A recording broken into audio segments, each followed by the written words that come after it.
Welcome to a new vision of reality, TSK for the 21st century, our new series on the time-space knowledge vision. TSK starts from the radical suggestion that deep, open-ended, sustained inquiry into time, space, and knowledge, as fundamental facets or elements of our being, can have a profoundly transformative impact on our ways of being and knowing in the world.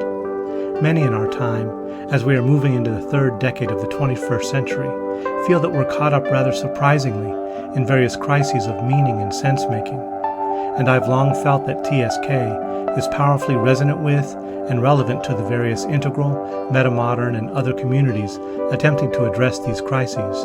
So I wanted to open up a series where we could explore TSK retrospectively, considering its origins and intentions, and prospectively, in light of what wisdom and ways of working it might offer us going forward. For the fifth episode of A New Vision of Reality, I'm joined by Hayward Fox, the founder of the Institute of Personal and Transpersonal Knowledge, and a psychotherapist for over 50 years, who has worked for many of those years to integrate TSK insights and methods into his psychotherapeutic practice. All right, well, welcome, Hayward. I'm looking forward to speaking with you today, and I've appreciated your presence and contributions in a number of retreats and classes I've attended with you in the past. So I understand you have some interesting projects coming up or just being launched right now. So I'm really anxious to talk to you about those a little bit later. So I just wanted to say welcome. Thank you very much. I remember you from retreats also. I remember at one retreat you suggested that time unfolded space. And I had never considered it that way. I forgot that, but it must be something that was coming through at the moment. So, well, most insights are. Right. All right. Well, yeah, I wanted to, start with a few general questions just about your background and interests and involvement in TSK, and then I'd like to progress towards your specific applications of it in the projects that are emerging. So I wanted to start first with just a question about, in your childhood, do you recall any spiritual or existential kinds of experiences or events or occurrences that may have primed you later for your interests in psychology and spirituality? No, I would say I was terribly bereft of any kind of inspiration. I always had an interest in psychology, but I was spiritually asleep. I decided when I was 9 years old that I would be a child psychologist. That's what I decided. Until I did some rotations with children, and then I decided I think I'd rather work with adults. What do you think prompted that interest in child psychology so early for you? Well, there was a television show with Barry Nelson, and it was called My Favorite Husband. And Barry Nelson was a child psychologist. And I remember sitting on the couch, and he was very wise. Those were the days where fathers on situation comedies were all buffoons. But this guy, he had his stuff together. And he was very wise. And I remember sitting there admiring him and thinking, here's the thought. That's what I want to be when I grow up. And I was referring to that quality of knowing. And then I added a child psychologist. As a child, how could I be an adult psychologist? Right. So that's how that started. And I always had an interest in psychology. My mother was always in psychotherapy, and I'm sure that primed me in some ways. And from time to time, if I was going to be writing a paper or something, I would generally choose psychological issues, and then I would get an interview with whoever her therapist was at the time. And I would get material for whatever I was going to write about or speak about psychology. So I think I was drenched in it. And could not have been other. There wasn't a spiritual dimension to it at all. Interesting. Yeah, it sounds possibly that there was a sensitivity there that it just you didn't interpret it as having any spiritual dimension to it. And I might be reading into that, but I'm speaking particularly from my own experience with my son, who doesn't have any spiritual inclinations and knew from very early on what he wants to do. And it looks like he's really following through and doing that. And he has a kind of clarity of knowing about him that, to me, I can see has a spiritual quality to it or a depth quality to it. But for him, it doesn't enter into any kind of translation. Mm-hmm. That's a beautiful observation. What do you think prompted then your interest in TSK? How did that emerge? If you had kind of no inclinations in the beginning for that? I was supervising psychology interns and externs through the University of Arizona, and I had a spiritually inclined intern, and he suggested that I go to a retreat that was being led by Larry Simmons. Now, Larry, when Rinpoche wrote the first time-space knowledge book, he had a focus group. And my understanding was that Larry was in that focus group. And when Larry came back from working with Rinpoche around the first TSK book, he began to lead and facilitate programs. And so I went to the first one and received a free copy of Time, Space, and Knowledge. Larry had a whole box load full of it. He was handing them out like it was popcorn. And so I got the book. I had the weekend with him. And I looked at the book. And I haven't been a reader because I'm a very slow reader, very slow, almost like a word. I was at that time a word reader. And I began to read that book word for word. And it felt like I had gotten bitten. There was this quality of there, since it was hard for me to read, it was nothing else could be of greater benefit than to read this material. And so for a year, I didn't read anything else but the first volume of Time, Space, and Knowledge. And I found the book hard to read, but the secret for me in that book was I tried to read the copy, the narrative, and I couldn't understand it. And then I tried to do the exercises, and I didn't know what was going on. And then I read the commentary. And I thought the commentary was the key because in my mind, that was Rinpoche telling us what it was we were supposed to get. So then I went through the book just reading commentary. And after I would read commentary, then I'd go back and do the exercise. And then I'd go back and read the narrative. And that was the only way that was the way it revealed itself.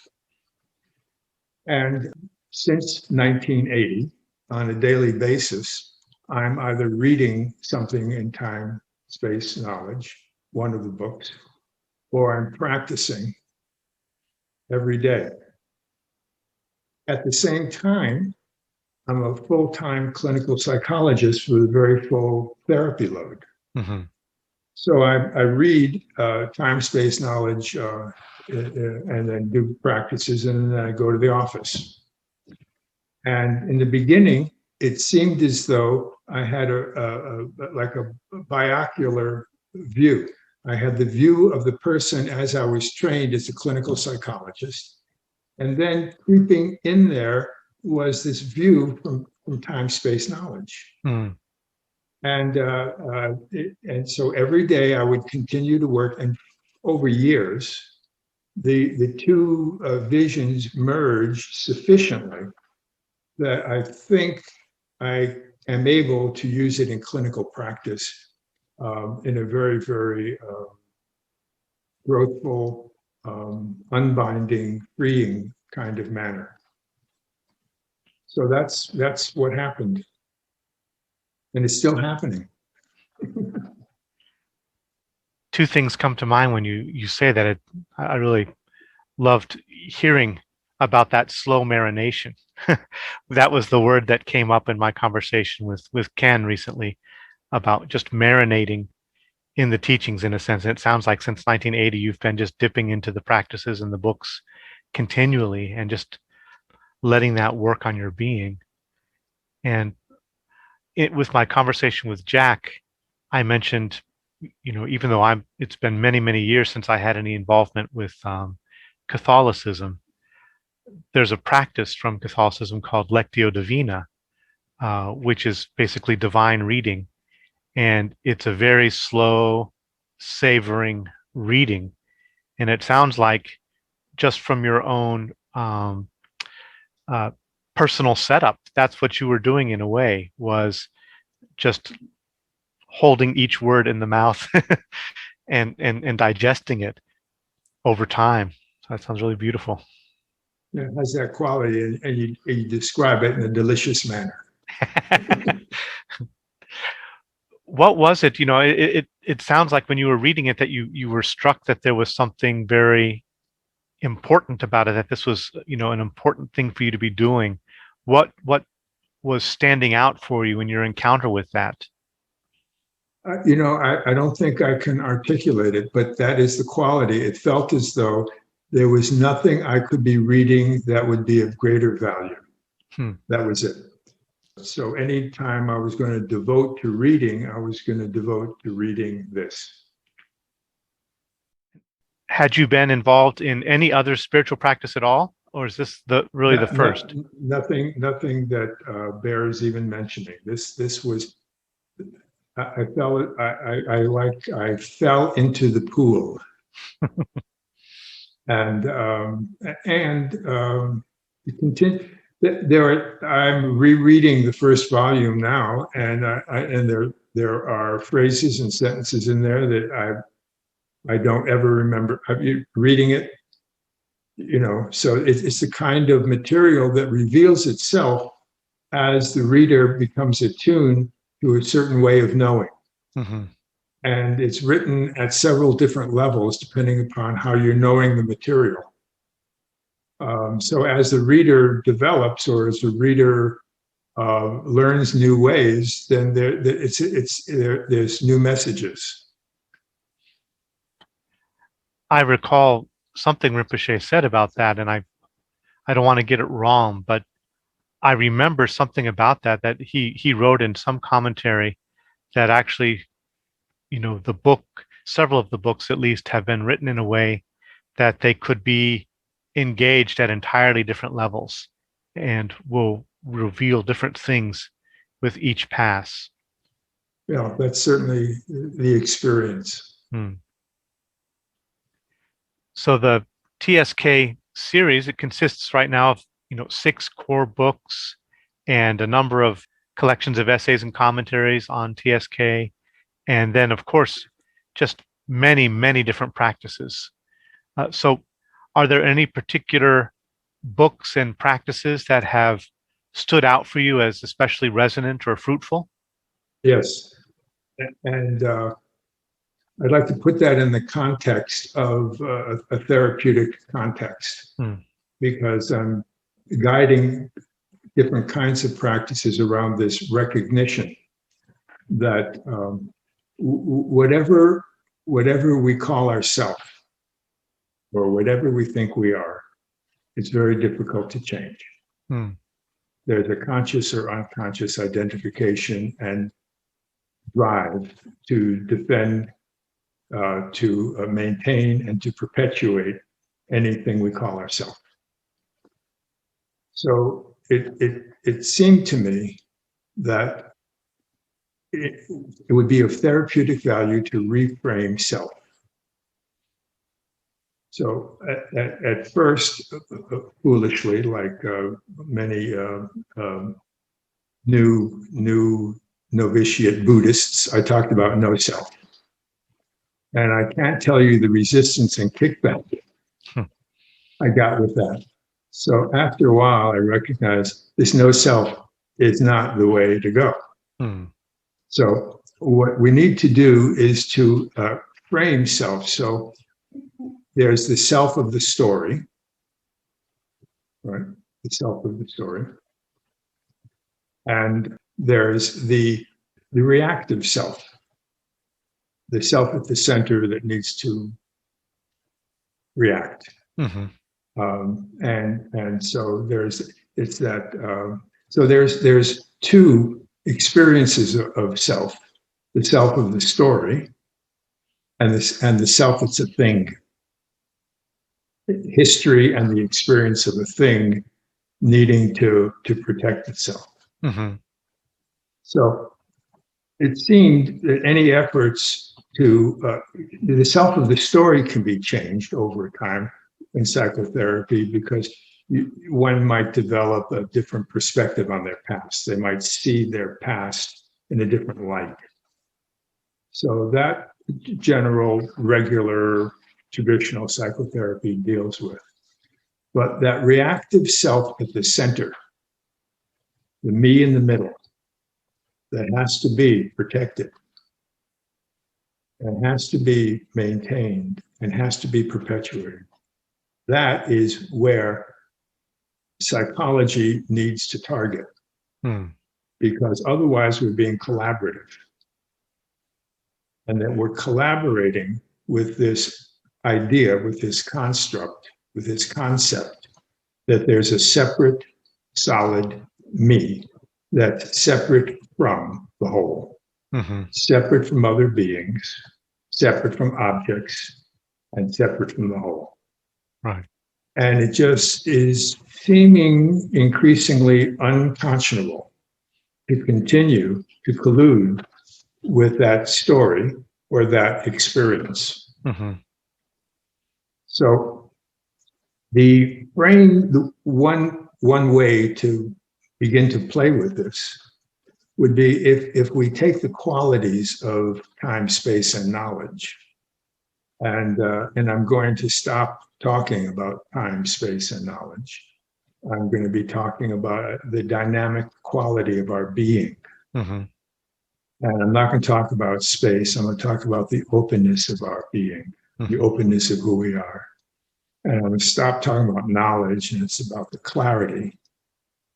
So if we can take the qualities of time, space, and knowledge and stop talking about time, space, and knowledge as though they were things, and we speak of them as qualities, and we recognize that these qualities are the nature of our being.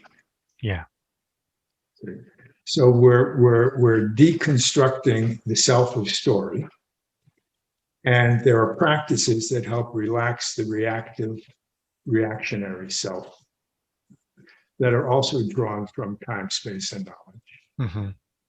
Some of the methodology, for example, is to do certain practices where you start with an attention to breath. And then breath becomes a conditioned stimuli, an awareness of breath. So a person does, let's say, the blue sky exercise. What is that? He doesn't call it blue sky exercise. He calls it that blue sky, vast sky, early in the first book. You do that practice, and you actually practice breathing in that space and allowing it to open from the core, and to relax the consolidating tendency, the psychophysical stance. Breath goes into that, and then breathing out through the pores, out the edges of the form. So it's opening a position or posture, because there's an identification with the position or the posture. So if one recognizes this is a stance that's being assumed, and it's a painful stance, and it's not making me happy, and it's making everyone around me miserable, and recognize it not as myself, but as a position that knowledge is assuming, or a stance or a way of knowing. And then use the exercise of breathing sky or space through that position or stance or attitude, and breathing out through the pores. The position is always open from the inside out, from the center out. So, and there are a number of practices. So there are practices with time, there are practices with knowledge. So, but they all get connected to the breath.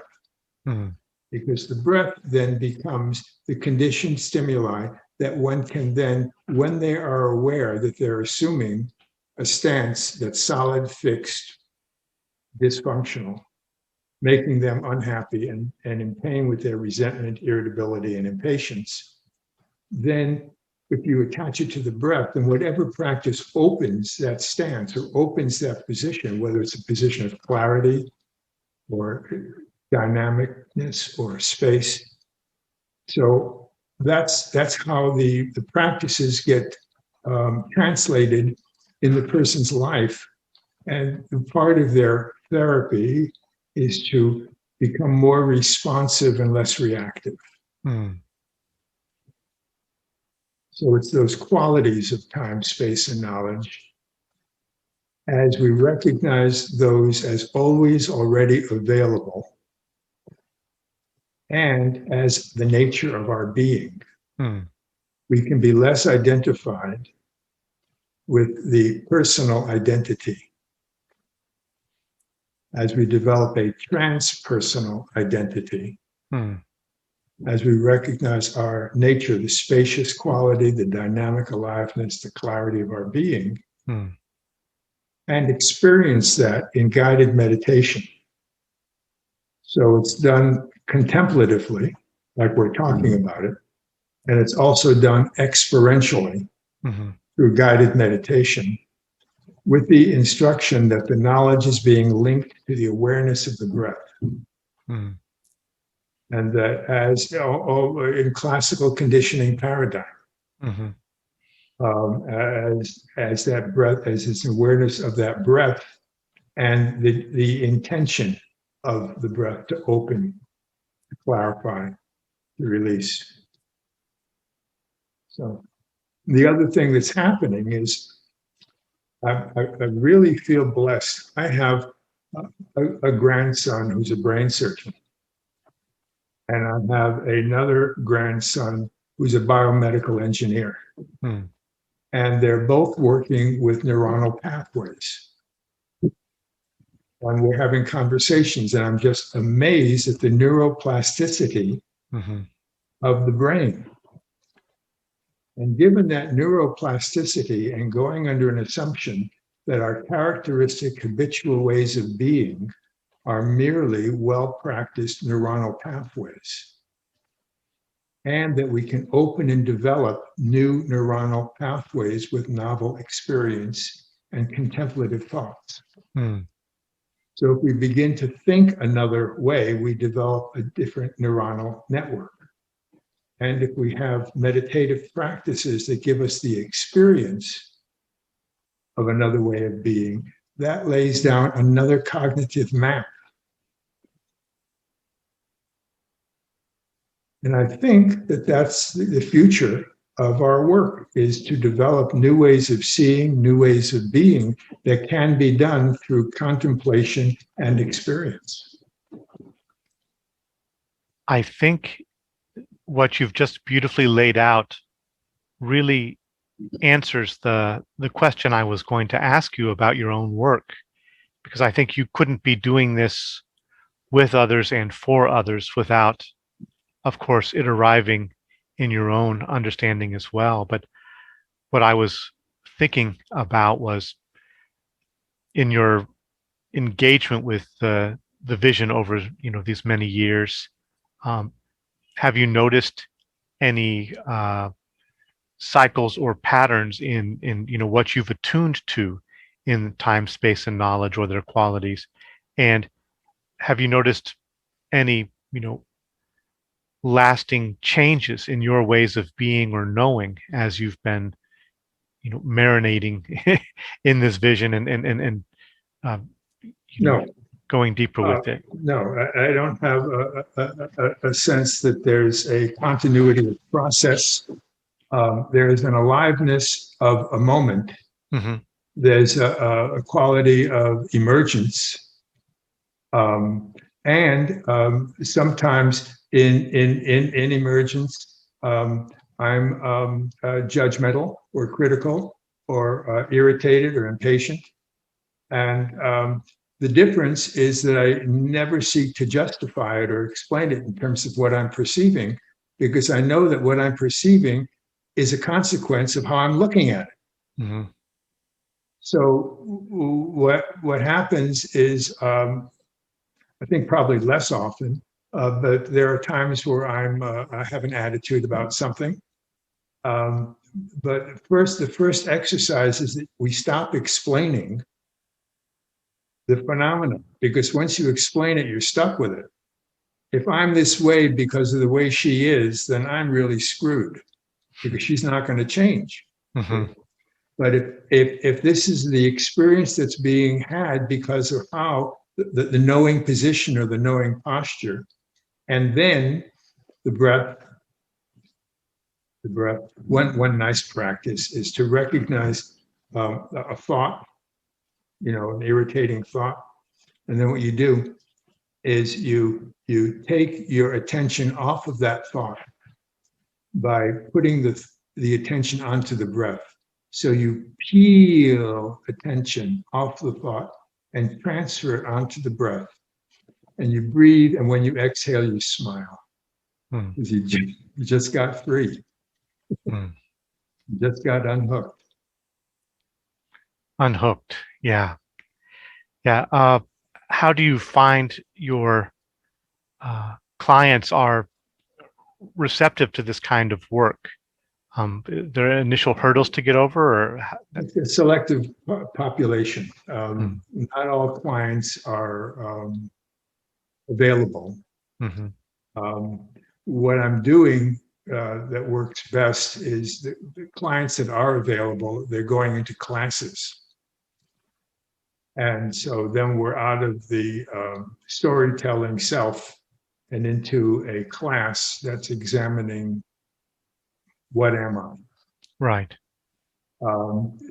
There are a number of clients. I have a large, very large practice, and a number of clients that just wouldn't be available, and I don't try. Those that are available, now there are. So I put them in classes, or we work in the therapy hour with these principles in the background. So that one could notice, how their self becomes ingrandized and inflated because I think she likes me. Mm-hmm. But then there's always the next session where the self is deflated, dejected, and discouraged because she doesn't like me enough to see me again. Mm. So that's real. That's real. So then there's an examination of that phenomenon and a recognition that the experience of the self is state specific. Mm-hmm. So if you're in love, man, you're great. And if you've just been dumped, you're a piece of shit. Mm-hmm. If you're anxious, the world is frightening. And if you're open, the world's your oyster. Mm. So one of the things they learn is state-specific phenomena, that the perception of the world around them is related to the position or stance they're assuming, or later on I say that knowing is assuming, or a position of knowledge. It's a reflection of how it's known. Mm. And then, since they're also working with practices like mountain retreat is what it's called. It's not called blue sky. It's called the mountain retreat exercise in the first book. And the other penetrating exercise is a giant body exercise in the first book. Those, but since then, once you have these qualities, you know what qualities you're wanting to cultivate. You can attach any of the qualities to a breath exercise, and you can tailor it so that it makes sense in the context of the person's life. It can be language within it, so that it has a personal value as it opens the limitations of the reactive self. There's a series right now called the elusive I. Mm. One of my friends and an acquaintance are in dialogue over that. The friend is practicing, psychologist and psychotherapist, and the acquaintance is a cognitive scientist, Mm. and they're dialoguing together about their insights into the nature of the self from their respective fields and looking for convergence. And both of them are also contemplatively aware, and especially the cognitive scientist has a background in meditation and so on.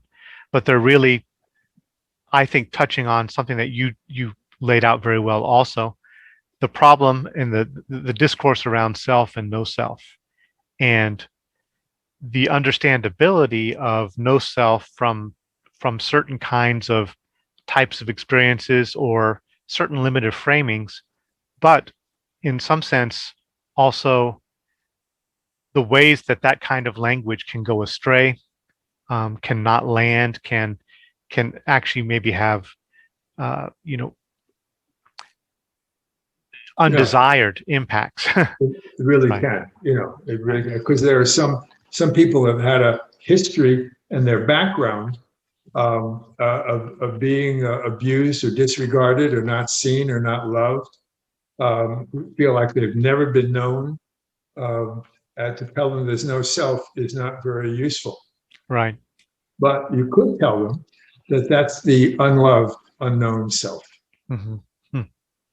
That's the consolidating interpretive tendency from the position of never having been known or loved or seen. Mm, That's what the self looks like, and that's what the world looks like from that narrative. right. Sometimes, if you call it a story, it gets misunderstood and as though it's dismissive or it's just a story. But if you go narrative, that's another way to frame what's going on. I think it's important too that you've included both the narrative aspect and the entitative aspect, because there is a felt quality to of there being a there you know a point of orientation, a Right. point of focus and experience and intentionality, um, that can be opened up in the ways that you described. But if you just start with dismissing it as a story, um, again, it goes astray. Yeah. The narrative has to be clarified, and the narrative has to get out there into mainstream conventional psychology. We Hmm. we can't we can't we can't continue to be some fringe of spiritual on the fringe of mainstream. We need to walk right up Main Street and reframe the self. Like you said, there's this felt sense of self, but if we observe that, if knowledge observes that, that's not constant at all. Hmm. That sense of self is different in the morning before coffee, and it's different at noon, and it's certainly different at 3 o'clock. Hmm. So it's energy related, it's Hmm. tempo related, and it's mood related. So Hmm. the entire experience is mood, energy, and tempo. Hmm. It doesn't mean that there's a self there. It just means that that's the consolidating tendency of that experience, which then gets nominalized as me. Hmm. But if you look carefully, if that keeps changing, how the heck could it be this me that I'm holding on to? Right, right. Yeah, I think that one of the benefits of that practice of the mountain retreat and or the giant body, where you're opening up boundaries and you're breathing through boundaries and discovering a more open or spacious kind of presence. It's easier to see in that context where there's a consolidating tendency, but in seeing that, you're seeing it as tendency. It loses some of its fixedness or givenness. Yeah. The tendency and there are interpretive tendencies. There are characteristic. Now we've got a self. So now there's a characteristic interpretive tendency that is me. I've always been this way. Don't ask me to change now. You knew I was like this when we got married. That's me. And I need to hold on to it because, and there's a strong posture about I have to be me. And so we have to examine who is this me. We don't open the me, we're just colluding with this separate self. That is that's established. Now there's one, self as established. But if we take a look at self as a tendency and the body as a tendency in time, or we take a look at the movements of thought in time, or the changing of emotions in time, then this whole experience is rather dynamic. And also there are consolidating tendency. Right. What do you think about you're talking? I might take a step back there first. You wrote an article which I haven't had a chance to see yet, but you mentioned it to me that basically an article on what TSK has to bring to Western psychotherapy.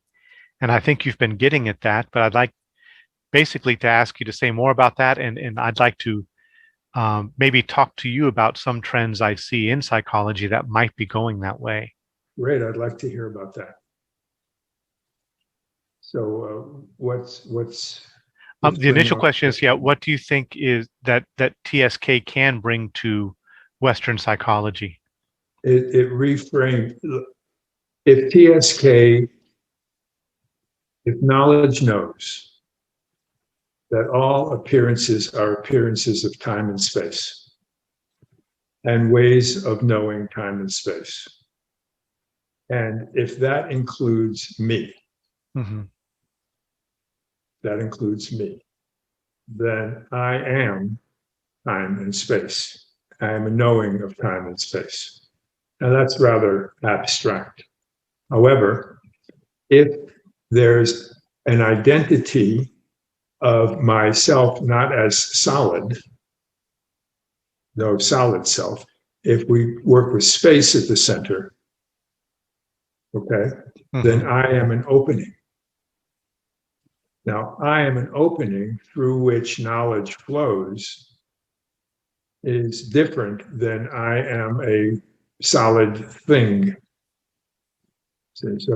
So identifying in psychological terms the qualities of openness, the qualities of change, the qualities of aliveness, the importance of perspective, how all perspective is state specific, how we can learn to regulate our state. So all of that is drawn from TSK. Right. So it's not what it's another way of seeing the consolidating tendency of the self in a way that offers some possibility of opening it.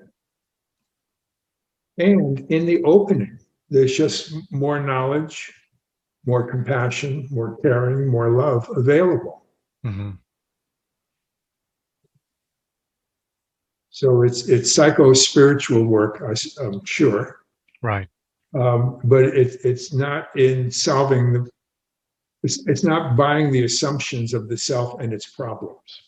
It's like everybody would like to get rid of their problems and keep their self.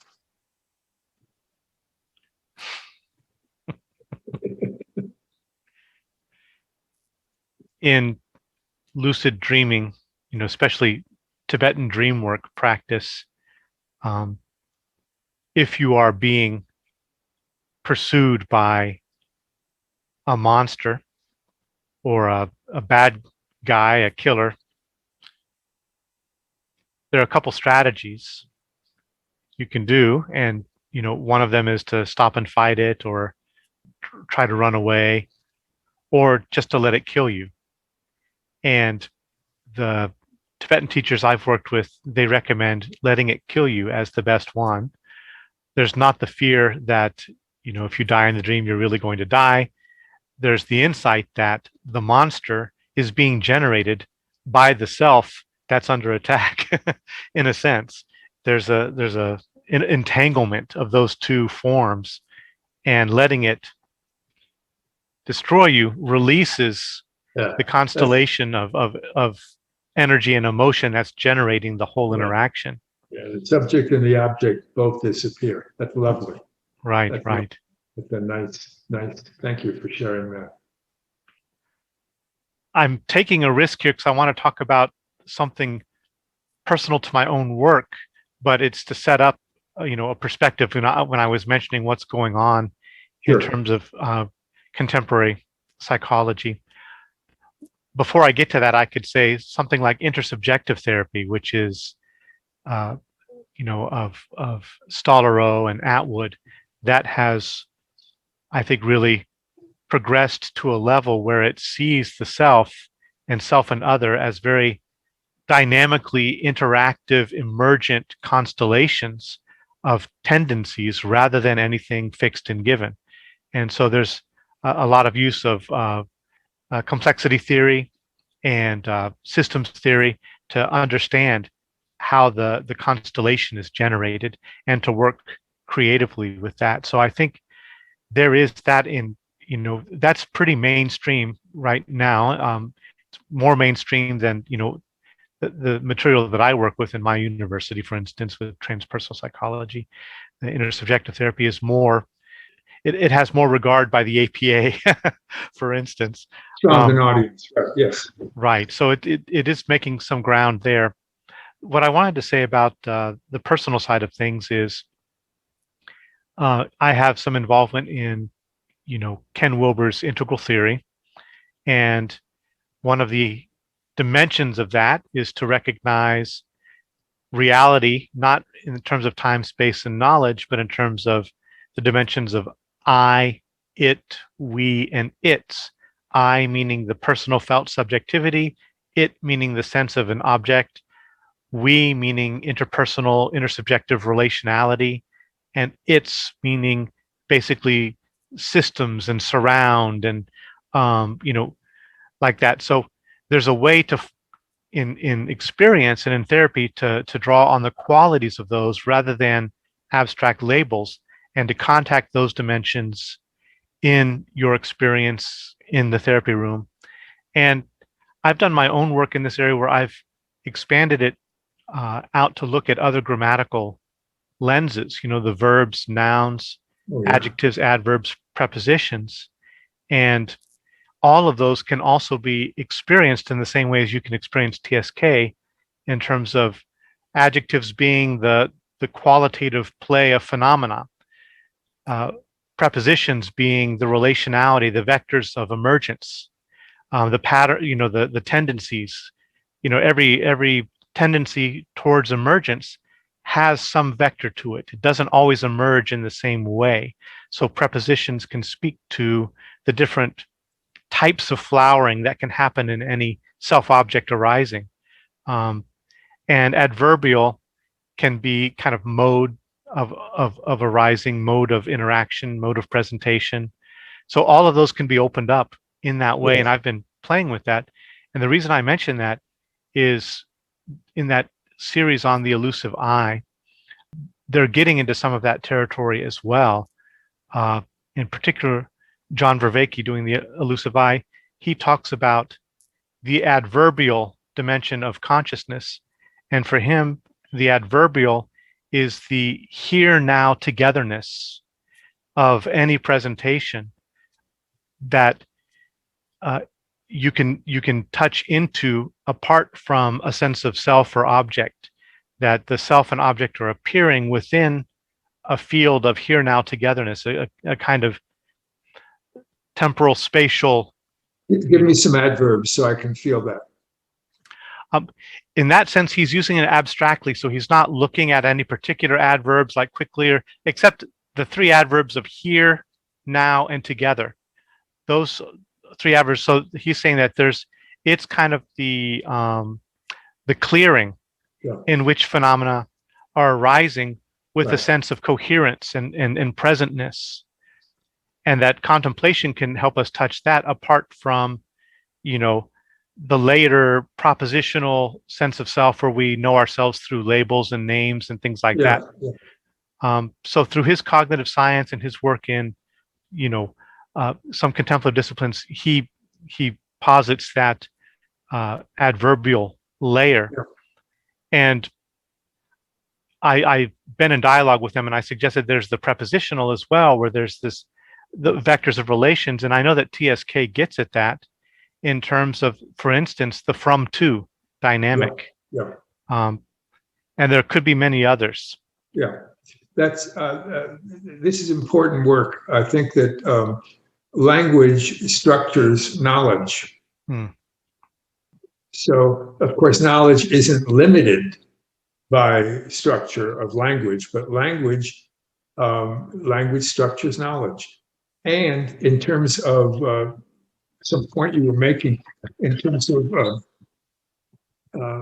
prepositions, before and because, one of the ways that I'm working is that we unhook from the because of the current experience. If this experience that's happening now is happening because of some time before that we can't reach, or because of the out there over which I have no control, then the event that we're experiencing, we're stuck with. But if we unhook it from the because of that and because of before, then that can be opened and released with breath work now. Right. Once it has an explanation, it solidifies it. Right.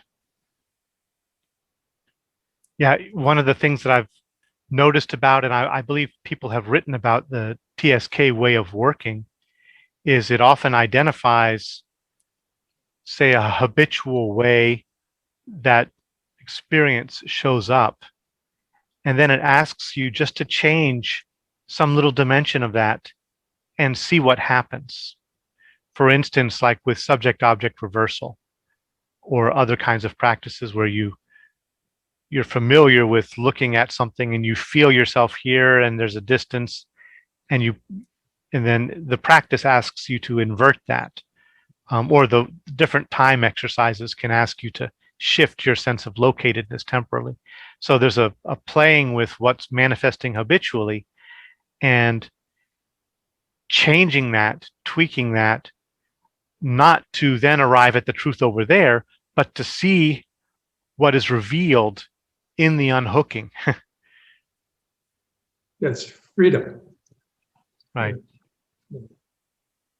I think that there are a lot of wonderful practices. I'm hoping that we can do what we can to integrate this into more mainstream. I appreciate your pointing to the intersubjectivity and the work that's being done with language. I think that language, it would be useful to deconstruct language, or the solidity or the fixedness of language, or just recognize how language structures the experience. Right. Yeah, one thing that's opened for me through that is that on the one hand, language shapes experience, and on the other hand, language is a kind of echo of the qualities of being that can become transparent. And so in your own work, as you've been discovering first you talked about kind of like the binocular view you had, where there was the psychotherapeutic practice, and then there's the TSK, and two different ways of seeing that you were then slowly able to bring them together and be more seamless about it. I imagine, in my own background with integral psychology, we don't lead with the integral model. That's always in the background. and you just work directly with people wherever they are, but that can percolate in to that work. So I'm curious about your primary ways of working with people. Do you work more in groups, or do you work more individually, or how do you do it? I'm doing both. I'm doing about, at this time, 30 hours individually a week. And then I do 3 groups in addition to that. So, and I'm wanting to move. Part of the impetus of the Institute of Personal and Transpersonal Knowledge is a desire to move into a teaching, more of a teaching out of psychotherapy and into transpersonal teaching. Hmm. The groups that I've been doing over time have become less traditional therapy groups and more like a Dharma talk in the beginning and some interaction around the teachings and then some guided meditations. So that practice I'm rolling into the Institute. Okay. So in the future, I would like to be doing more seminars and teaching online, because I'm just amazed at the breadth of the audience. What does an individual session look like? How do you typically work with people? Generally, by keeping my mouth shut in the beginning, not sharing with them the idea that I just had, listening, reflecting. I guess I was trained Rogerian, Mm-hmm. but when I reflect, I don't reflect any content, and I don't use the word you. Hmm. So I might talk about what an awful experience, Hmm. what a joyful moment, Mm-hmm. so much worry, so much preoccupation Hmm. with these concerns. So it's Rogerian reflections, but it's not. It's a different level of reflection. Hmm. So that would be more of the closest to traditional psychotherapy. If they have some discomfort, whether it's anxiety or difficulty sleeping, or so I might offer some kind of practice to help quiet that dilemma, that experience. Mm-hmm. If it's a relationship, that they're presenting, and that's usually most people come in with complaining about someone else, the relationship. So then I do take a look at the interactivity of that. When you are, they are; when they are, you are. And that kind of working that way. Right. So, and then in the classes, it's more. I might take a topic and present on this idea of unhooking awareness off of the word because, Mm-hmm.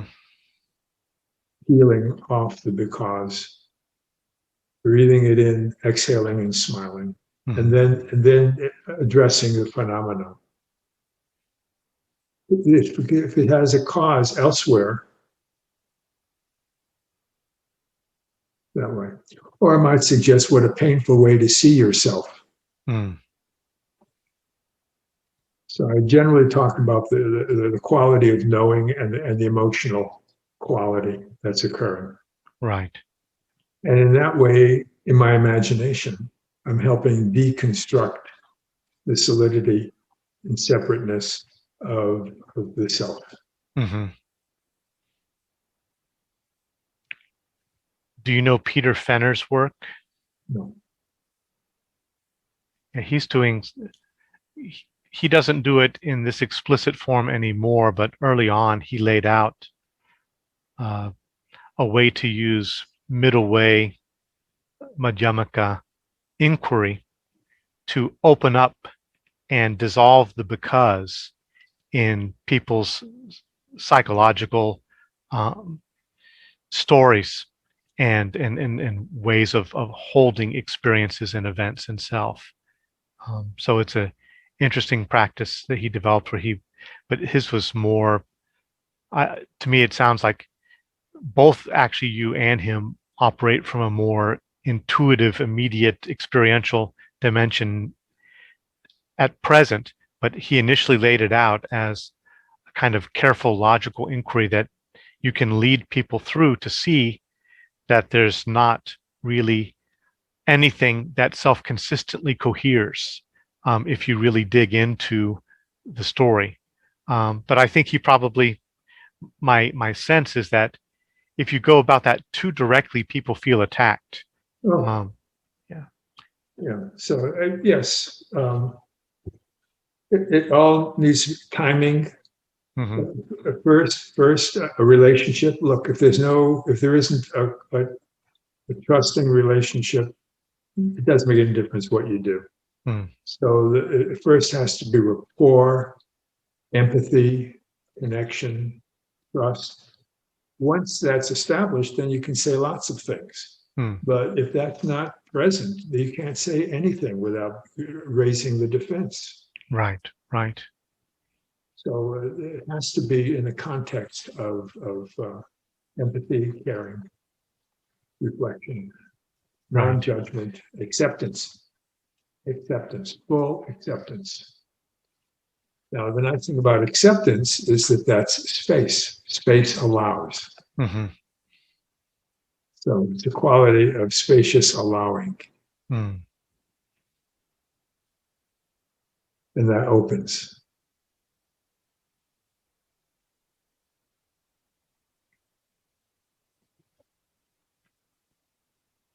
In your personal work, it feels like, from the way you describe it, TSK is not leading in terms of any named set of teachings or terminology or anything like that. If you're doing the groups and the classes where you might bring in the books and some of the language and the exercises more, Yes.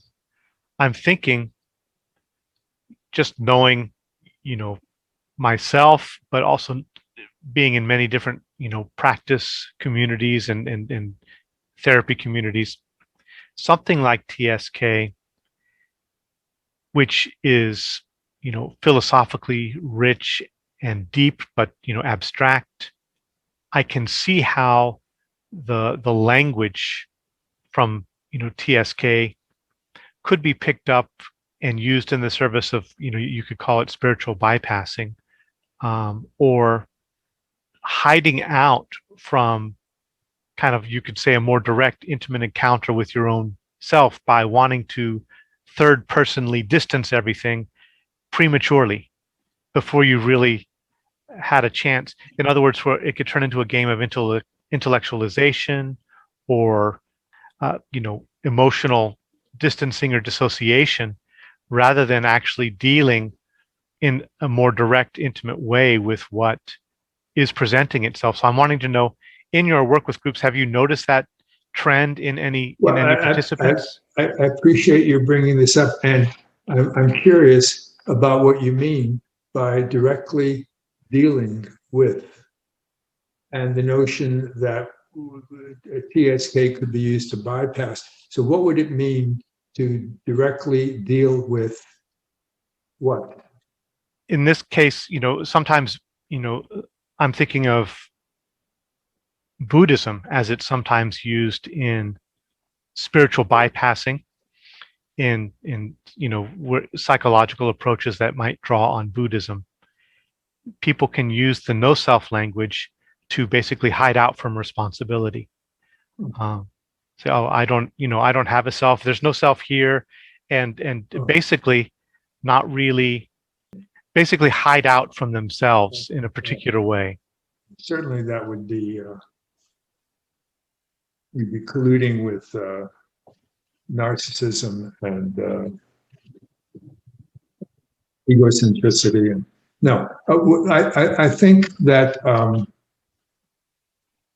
rather than hiding out, the consolidating tendency that is not taking responsibility and hides out, that character gets opened. Mm-hmm. That character gets opened. And as that opens, more responsiveness naturally arises. As we get out of the way, or as we open the separating tendency, then compassion and love naturally flow. Because that other tendency is an obstruction or barrier, protective barrier. So if that hiding out were to be noticed, then that one would be challenged. Right. Also, no responsibility. That means no ability to respond. That means I'm so egocentric. I'm so reactive. I can't respond.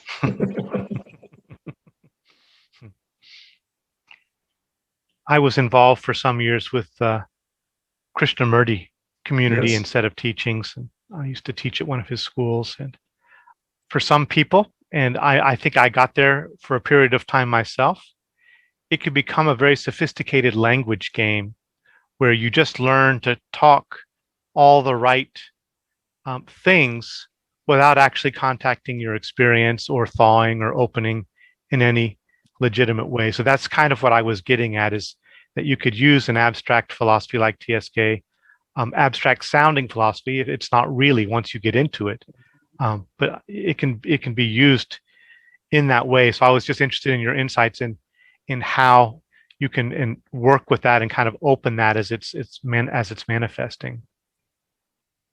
Well, I'll keep a closer eye out for it. That hasn't been popping up. What pops up more is something like, yeah, but how do you do it when I'm so angry? What do you mean accept? How can I possibly accept? So it's at that level that there's more. I haven't had a lot of folks become so dissociated that they're appearing as you're describing, but I'll keep an eye open for it. Right. I won't mistake that for progress. Ken talked about that in a moving way, Ken McKeon, and he was saying that when he was first teaching TSK, he had one student say at one point, "You're presenting the menu very beautifully, but where's the beef? Where's the experience? It sounds like you're just describing, a meal that's about to be presented, but I don't see any ingredients. I don't feel anything there." And he said that was a learning moment for him because it was just at the beginning of teaching and he'd learned the language first, but hadn't really done fully the embodying that later he was able to grow into. But that was like a wake up from the student is okay, how are you embodying the teaching and how are you going to help us embody that vision? Yeah. It sounds like to you in the context that you work, you may not be working with people who are already fans of of TSK or anything like that, but they're just interested in finding a way of working, and TSK happens to be kind of a language for that. So you're not set up with the people who are already the professional TSKers who might have gotten lost in the language games or whatever. No, that's a good. I think that's accurate. But I think that we need to address that audience also, the ones that are tied up in the TSK language and aren't living the vision. Right. A lot of smart people. It's intellectually. One of the things that I do sometimes, if I find myself going on and on too long, I say, well, all this is intellectual, and this could be a nice fireside chat that we're having. But how do you imagine you could use this in your life? Mm-hmm. What difference, if what we're talking about has any significance at all? what's the value in your life? And so that in that effort to bring it into embodiment, because it is seductive. Right. Really, it is. I have a question that I don't know if it will land. I don't know if this is something that you've experienced. It occurred to me to ask. In working with people and the different kinds of fixations and issues that people show up with, have you noticed, certain kinds of problems being more related to, space or the qualities of space, or certain problems being more related to how time or how knowledge are being held, where they could be differentiated in that way? I think that what happens there is it depends upon how it occurs to me sitting there. I think any experience could be understood in any of those ways. Mm-hmm. But if and then it might be that I'm pick up on the language that the person is using, and their language or their tempo suggests a greater urgency that seems to have to do with time. Mm-hmm. Or they might be in a particularly constricted or contracted state, which tends to maybe could open with space. Right. I don't think the presenting it is inherently anything. It's more about how it's known. That makes sense. I was just recalling, I was doing a session with an individual where they were feeling crushed by something. And I asked them to do the expanding and condensing exercise, but to go fully into the crushing, go fully into the condensing, since that was already the tendency of the energy, to really just go in that direction. And that proved to be very beautifully effective and moving, because naturally it moved in the direction of expansion after the contractive gesture was allowed. Mm-hmm. Yeah. Allow. So you're starting up this new organization, the Institute for Personal and Transpersonal Inquiry. Is that right? Knowledge. Okay, great. So, yeah, could you say more about that? It's really in its infancy. I'm having a meeting after our discussion here. It's going to be an educational, not-for-profit corporation. And once it's that in the state, then I'll be able to get some kind of 501c3 or something, easy something. So that, in that way, it's become, contrary to its intent, it's becoming an entity. Once it becomes an entity, what it's going to be doing is I'm doing this summer. I'm doing two workshops. One in person for vaccinated people who are students who have been working together for several years in small groups, 8 to 10 in a group. All of them are coming together under one. People haven't been in each other's presence in over a year, so I'm bringing everybody together and do a workshop through the Institute. And then the following month, I'm doing a webinar through the Institute. And then in September, I'm starting 3 or 4 classes that will run 9 months. They're 9-month programs, and they meet every other week. So it's twice a month. And these are small groups of 8 to 10 people that are together for 9 months. Many of them sign up for another year. So the Institute will be providing those classes. And then I have one other group of about 20 people that meets once a month for 9 months also. So that'll be, so all of the Institute will be offering all classes, group experiences. So that's basically, I'm taking a lot of what I'm already doing and I'm changing how I think about it Right. and putting it under a new entity, a teaching entity. And it takes it out of helps take it out of the realm of group therapy and into the realm of classes, education. Mm-hmm. So that's the focus of now, if people do present their experience or some problem that they had, but in the classes, they're discouraged from telling the story, but more identify the theme or the tendency at play. Right. And then we work with that from space or time or that way. So that's the Institute of Personal and Transpersonal Knowledge. We're putting up a website today and tomorrow. It also can be accessed by haywardfox.com, Hayward Fox, one word, and Institute Personal Transpersonal Knowledge.com would be another way to get in. It's the website and the materials are currently being gathered together. So that's what I want to be when I grow up. It sounds wonderful. I'll definitely include links for that in our video description when this comes out. And what's the relationship? Is there a relationship to CCI? Well, there was going to be, and I haven't. It won't be necessary. Oh, okay.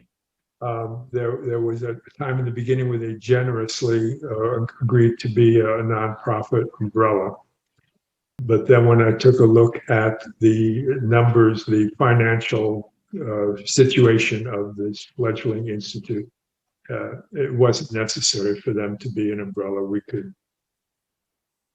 The amounts that are being donated are small enough that we can manage it ourselves. Got it. However, the relationship with CCI, what I'd like to do is to let them know that I'm happy to work with them to present through CCI workshops, seminars.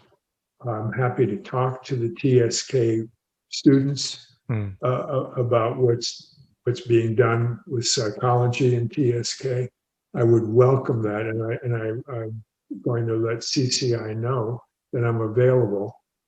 And if you're doing more shows, interviews, I'd be happy to talk more and get into more of what's going on, because this is, as you know, it's important work. It really is. Yeah, I would like an opportunity to talk to you again, especially as it gets rolling a little bit and see where it's going. If you have a moment, I have one more question I'd like to ask you. Sure.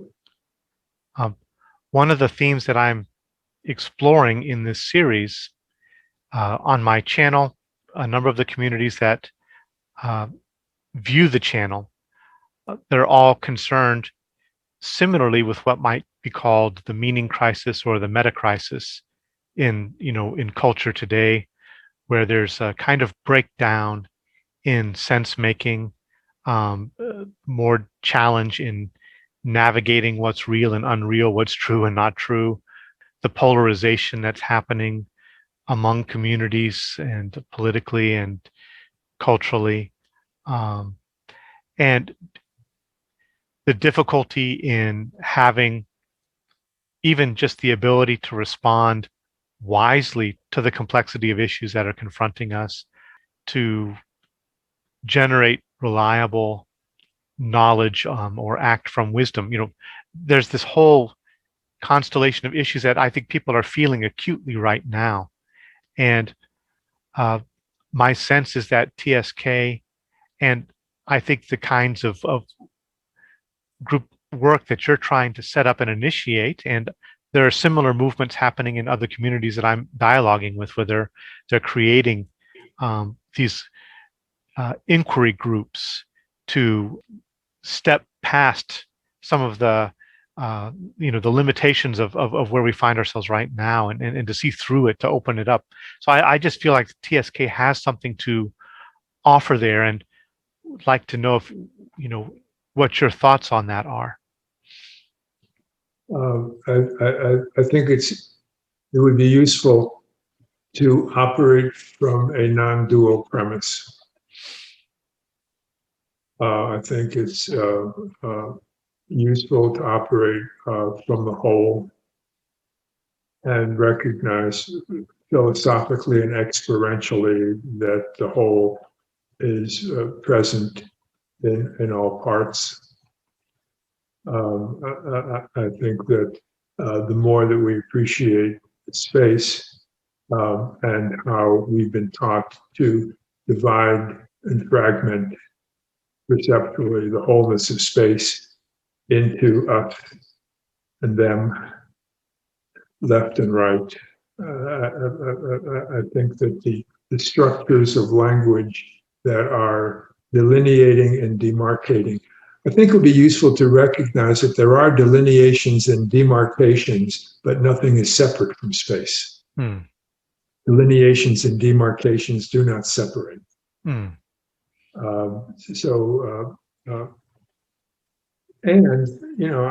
I agree that that this is a very difficult time, and I'm not sure that solution would go. But I don't think there's a political solution to the divides. There has to be a new paradigm, and we cannot solve the problems given the assumptions and the premises that are prevailing.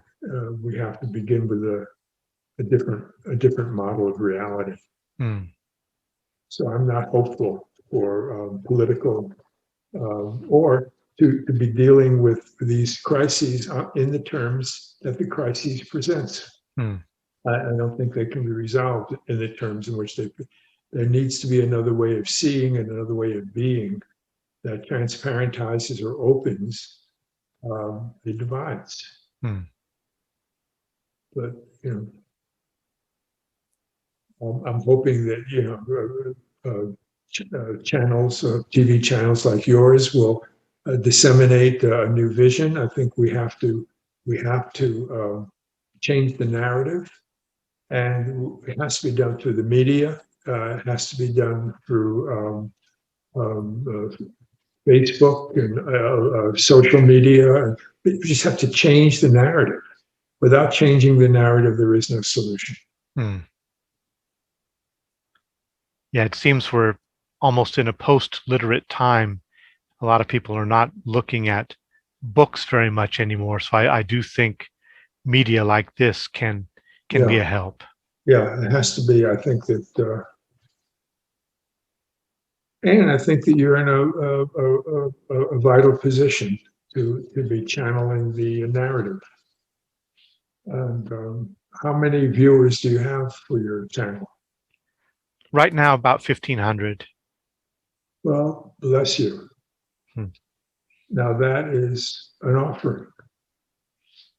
That is an offering. And I'm happy to participate through your channel in any way that I'm available. Because Wonderful. the narrative has to change.